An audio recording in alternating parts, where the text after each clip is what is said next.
So I'm going to show you guys a couple different ways to render a few different textures. So I'm going to start with a rock texture. This is compliments of my sister, who's a geologist, right? She teaches earth science. And so she has a lot of rocks that she's found, right? So I just grabbed one.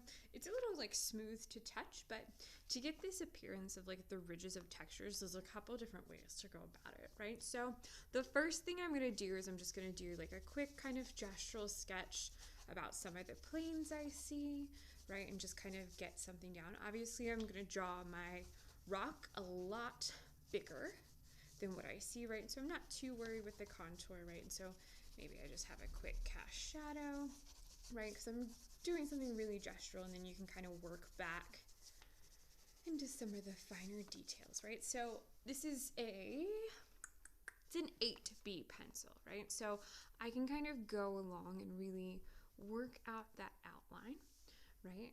Kind of sharpen up some of those edges, right? So a lot of rock textures are pretty rigid, right?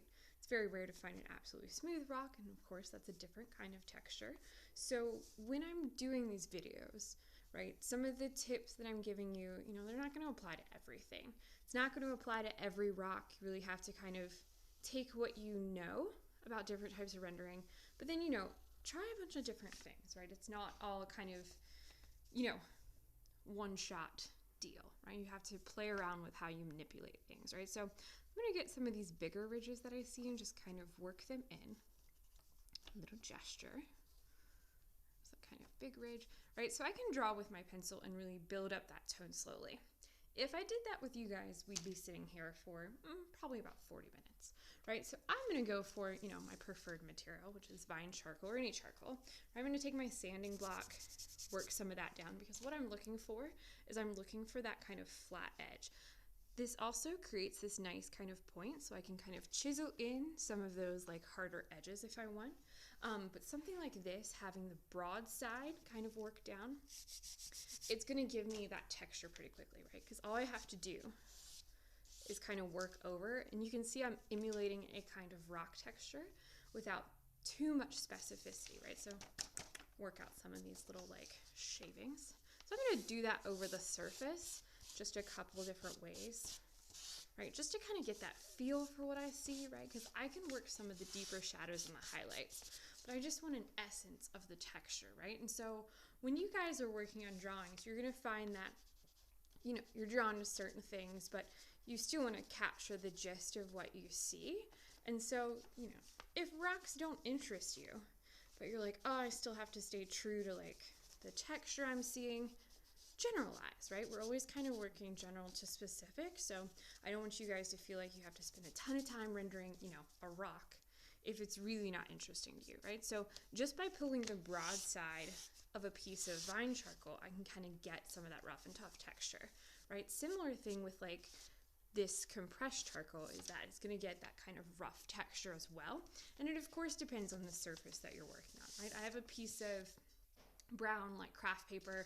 I put it down on my drawing board because, you can see I paint and print a lot, right? So I don't want to ruin my table.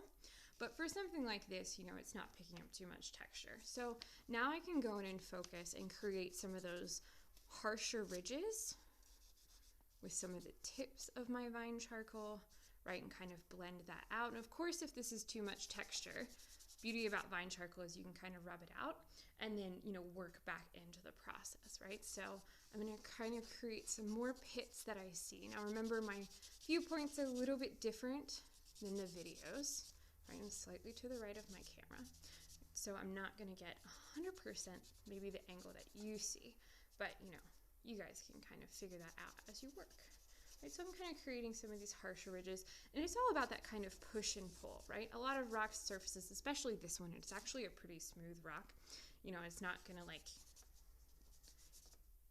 injure me if I like put my hand across it. It's actually pretty smooth to the touch, but I still want to create all those kind of like little appearances of ridges. So for something like that one is a pretty deep ridge. I want to really pump that up a little bit, right? So just the general idea. Now, of course, I can go in with an eraser and kind of maybe pull out some of those other shapes that I see. So if I got too heavy-handed, I can kind of create some of those highlights using the corner of my eraser and kind of pull back in the other way, right? So we've talked a lot about, reductive techniques and additive techniques. So those are options that you guys can do, right? But it's getting that essence of what I see without too much specificity, right?